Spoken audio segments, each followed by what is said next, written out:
الحمد لله وكفى وسلام على عباده الذين اصطفى أما بعد فأعوذ بالله من الشيطان الرجيم بسم الله الرحمن الرحيم وذكر فإن الذكرى تنفع المؤمنين. وقال تعالى في مقام آخر كنتم خير أمة أخرجت للناس تأمرون بالمعروف وتنهون عن المنكر. وقال النبي صلى الله عليه وسلم تطعم الطعام وتقرع السلام على من عرفت ومن لم تعرف أو كما قال صلی اللہ علیہ وسلم. سب سے پہلے اس خالق و مالک کا ہم شکر ادا کرتے ہیں کہ جس خالق و مالک کے قبضۂ قدرت میں کل کائنات ہے، کیونکہ اللہ اگر توفیق نہ دے انسان کے بس کا کام نہیں. اللہ اگر توفیق نہ دے انسان کے بس کا کام نہیں. فیضان محبت عام صحیح، عرفان محبت عام نہیں. عزیزان گرامی، میں نے آپ حضرات کے سامنے قرآن مقدس کی آیات اور نبی کریم صلی اللہ علیہ وسلم کی لسان مبارک سے نکلا ہوا جملہ اپنی ناپاک زبان سے ادا کیا ہے. اللہ سبحانہ و تعالیٰ سے میں دعا گو ہوں کہ باری تعالیٰ مجھے صحیح بات کہنے اور ہم سب کو اس پر عمل کرنے کی توفیق عطا فرمائے.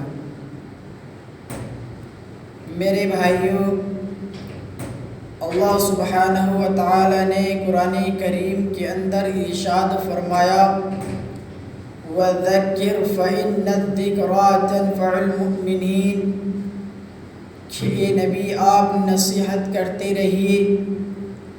نصیحت کب تک کرنی ہے؟ اللہ تبارک و تعالیٰ نے قرآن کریم کے اندر ہی انہی آیات کے اندر ہی اللہ نے فرما دیا تنفع المؤمنین، جب تک کہ نصیحت کرنا ایمان والوں کو، مسلمانوں کو، دینی بھائیوں کو، اسلامی بھائیوں کو نفع بخشے. اس لیے میرے بھائیوں، اللہ رب العالمین کا شکر ہے، اس کا احسان ہے کہ باری تعالیٰ نے ہمیں اور آپ کو ایمان والا بنایا. اور اس ایمان کا تقاضا یہ ہے کہ اللہ کو ایک جاننا کہ اس آسمان اور زمین کے درمیان وما بینہما، اور ان دونوں کے جو بھی درمیان میں جو بھی چیزیں ہیں، شجر ہو، حجر ہو، جتنی بھی چیزیں اللہ رب العالمین نے ان دونوں کے درمیان میں پیدا کی ہیں، وہ صرف اور صرف اللہ سبحانہ و تعالیٰ کی پیدا کی ہوئی ہے. ان چیزوں کے اندر اللہ کا کوئی ساجی نہیں ہے، کوئی شریک نہیں ہے. یہ ہمارا ایمان ہونا چاہیے.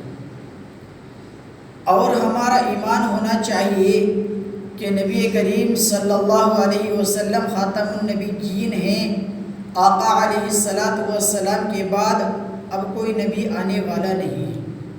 اسی لیے قرآن کریم نے فرمایا وَذَكِّرْ فَإِنَّ الذِّكْرَى تَنفَعُ الْمُؤْمِنِينَ کہ نبی کریم صلی اللہ علیہ وسلم آپ نصیحت کیجئے تب تک جب تک کہ نصیحت کرنا ایمان والوں کو نفع بخشے. قرآن کریم امت مسلمہ کے لیے وہ نسخہ کیمیا ہے کہ اگر امت مسلمہ کا ایک بھی فرد، ایک بھی انسان اگر قرآن کریم کا دامن مضبوطی سے تھام لے اور اس پر عمل کر لے تو میرے بھائیو، قرآن کریم نے کہا وَلَا تَحْزَنُوا کہ تم غم زدہ نہیں ہوگے. کب نہیں ہوگے؟ وَأَنْتُمُ الْأَعْلَوْنَ إِن كُنتُم مُؤْمِنِينَ تب تک نہیں ہوگے تب تک کہ تم پکے سچے مسلمان رہو. اس لیے آج یہ عاجز آپ حضرات کے سامنے میں نے ایک چھوٹی سی نبی کریم صلی اللہ علیہ وسلم کی زبان اقدس سے نکلا ہوا جملہ عرض کیا تھا کہ تطعم الطعام وتقرأ السلام علی من عرفت ومن لم تعرف۔ حضرت عبداللہ بن عمر رضی اللہ تعالیٰ عنہ سے روایت ہے کہ ایک شخص نبی برحق صلی اللہ علیہ وسلم کی خدمت اقدس میں حاضر ہوئے اور انہوں نے پوچھا ای الاسلام افضل، کہ اسلام کا کون سا سب سے عمل افضل ہے، خیر کا ہے؟ آقا علیہ السلام نے ارشاد فرمایا تطعم الطعام وتقرأ السلام، کہ اسلام کا سب سے اچھا اور بہترین عمل یہ ہے کہ انسان کھانا کھلائے، بھوکے کو کھانا کھلائے۔ وتطعم الطعام، فرمایا کہ اسلام کا سب سے بہترین عمل کھانا کھلانا ہے۔ لیکن آج معاشرے کا حال اس کے الٹا نظر آتا ہے، انسان اس چیز کی طرف توجہ نہیں دیتا کہ کھانا کھلانا کتنا اونچا عمل ہے۔ اس لیے میں درخواست کرتا ہوں ان لوگوں سے جو اس فضیلت کو بھلا بیٹھے ہیں۔ اللہ کے نبی صلی اللہ علیہ وسلم نے فرمایا تطعم الطعام، کہ اسلام کا سب سے بہترین عمل کھانا کھلانا ہے۔ اور کیا فرمایا؟ وتقرأ السلام، اور فرمایا آقا علیہ السلام نے کہ دوسرے نمبر پر جو سب سے افضل عمل ہے تقرأ السلام، آپس میں سلام کرنا۔ سلام کرنا کس شخص کو؟ یہ صرف اس لیے نہیں کہا کہ اگر تمہاری جان پہچان ہو تو اس کو سلوٹ کرو، اس کو سلام کرو، اگر تمہاری جان پہچان کا نہیں ہے تو اس کو سلام نہ کرو، ایسا نہیں کہا، بلکہ کہا تقرأ السلام، کہ سلام کو رواج دو، سلام کرو علی من عرفت ومن لم تعرف، آپ اس کو پہچانتے ہو یا نہ پہچانتے ہو، انسان ہندوستان کا رہنے والا ہو، پاکستان کا رہنے والا ہو، دنیا کے اندر کسی بھی خطے کسی بھی جگہ کا رہنے والا ہو، اگر بظاہر وہ آپ کو نظر آئے کہ یہ مسلمان ہے تو آپ کے اوپر لازم اور ضروری ہے اس حدیث کی روشنی میں تقرأ السلام، کہ آپ اس کو سلام کریں۔ علی من عرفت ومن لم تعرف، آپ اس کو پہچانتے ہو یا نہ پہچانتے ہو، آپ کا تعلق اس سے ہو یا نہ ہو، آپ کو سلام کرنا ہے۔ کیوں سلام کرنا ہے؟ نبی کریم صلی اللہ علیہ وسلم نے ایک حدیث کے اندر ارشاد فرمایا، آقا فرماتے ہیں من تمسک بسنتی عند فساد امتی فلہ اجر مئۃ شہید۔ آقا علیہ السلام فرماتے ہیں ایک دور وہ آئے گا اگر غلام مصطفیٰ بندہ خدا اس گئے گزرے دور کے اندر اگر میری ایک سنت کو زندہ کرے گا، میری ایک سنت کو فالو کرے گا، میری ایک سنت پر عمل پیارا ہوگا، اللہ کے نبی صلی اللہ علیہ وسلم فرماتے ہیں کہ ایسے بندہ خدا کو، ایسے شخص کو اللہ سبحانہ و تعالی سو شہیدوں کا اجر عطا فرمائے۔ اور ایک شہید کا حال یہ ہے میرے بھائیوں کہ خون زمین پر گرنے سے پہلے بارگاہ اعزدی میں اللہ کے یہاں قبول ہو چکا ہوتا ہے، لیکن کیا کیا جائے؟ آج افسوس ہے امت کے حال پر، ہمیں اپنی حال پر، آج ہمیں اللہ کے نبی صلی اللہ علیہ وسلم کے طریقے کے مطابق زندگی گزارنے میں موت آتی ہے، آقا علیہ السلام کے طریقے کو چھوڑتے ہوئے ہمارے کانوں پر جو نہیں رکھتی، آج ہم غیروں کے طریقے کو فالو کر رہے ہیں۔ میرے بھائیوں آج ہم غیروں کے طریقے پر چل رہے ہیں، اس لیے زمین کے اندر، دنیا کے اندر ہم ذلیل و خوار ہو رہے ہیں۔ اللہ کے نبی صلی اللہ علیہ وسلم نے ارشاد فرمایا، مشکوٰۃ المصابیح کی حدیث ہے، آقا علیہ السلام فرماتے ہیں من تشبہ بقوم فہو من، آقا علیہ السلام فرماتے ہیں کہ جو شخص کسی قوم سے مشابہت رکھتا ہے، اس کے طرز عمل کو اختیار کرتا ہے، اس کے نقش قدم پر چلتا ہے، آقا علیہ السلام فرماتے ہیں کل میدان محشر کے اندر اس کا حشر اسی کے ساتھ۔ آج ہم سلام کرتے ہیں تو صرف اپنی جان پہچان والے کو، آج اگر ہم سلام کرتے ہیں تو اپنے صرف تعلق والے کو، آج اگر انسان سلام کرتا ہے تو پیسے والے کو، آج ہم نے سلام کے اندر فرق کر دیا۔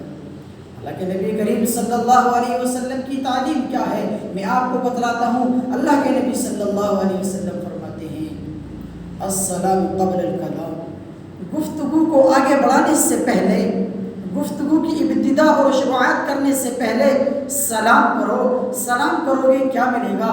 ایک حدیث کے اندر ہے کہ ایک شخص نبی کریم صلی اللہ علیہ وسلم کے پاس سے گزرا، اس نے کہا السلام علیکم، پھر آقا علیہ السلام کے پاس بیٹھ گیا، اللہ کے نبی صلی اللہ علیہ وسلم نے کہا عشر، اس کے لیے 10 نیکیاں ہیں۔ دوسرا شخص نبی کریم صلی اللہ علیہ وسلم کے پاس سے گزرا، اس نے بھی کہا السلام علیکم، پھر آقا علیہ الصلوۃ والسلام کے پاس بیٹھ گیا۔ اللہ کے نبی صلی اللہ علیہ وسلم نے کہا 20، اس کے لیے 20 نیکیاں ہیں۔ تیسرا شخص نبی آخر الزمان سرور کونین خاتم الانبیاء جناب محمد رسول اللہ صلی اللہ علیہ وسلم کے پاس سے گزرا، آقا کے پاس بیٹھ گیا اور اس نے کہا السلام علیکم ورحمۃ اللہ وبرکاتہ، فقال 30، آقا علیہ السلام نے کہا اس کے لیے 30 نیکیاں لکھی جائیں۔ میرے بھائیوں، کتنا وقت لگتا ہے سلام کرنے کے اندر؟ کتنا وقت لگتا ہے؟ مشکل سے 5 سیکنڈ۔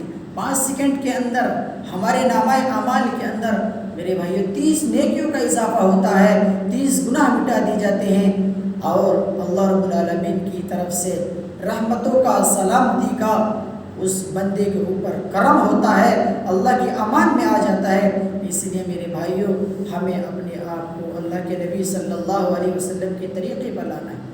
آقا علیہ السلام چھوٹے بچوں کو سلام کر دیا کرتے تھے، اس لیے ہمیں گھر کے اندر داخل ہونا ہے تب سلام کرنا ہے، راستے سے گزرنا ہے تب سلام کرنا ہے۔ کسی جگہ پر اگر لوگ بیٹھے ہوں اور ہم ایسے ہی گزر جائیں، ان کو سلام نہ کریں، تو میرے بھائیوں اس میں ہمارا ہی نقصان ہے۔ اس لیے عاجز دعا کرتا ہے کہ اللہ سے دعا کریں کہ باری تعالیٰ ہمیں اور آپ کو اس سلام کو پھیلانے کے لیے میرا مالک توفیق عطا فرمائے، اور نبی کریم صلی اللہ علیہ وسلم کے طریقے کے مطابق زندگی گزارنے کی توفیق عطا فرمائے۔ وآخر دعوانا ان الحمد للہ۔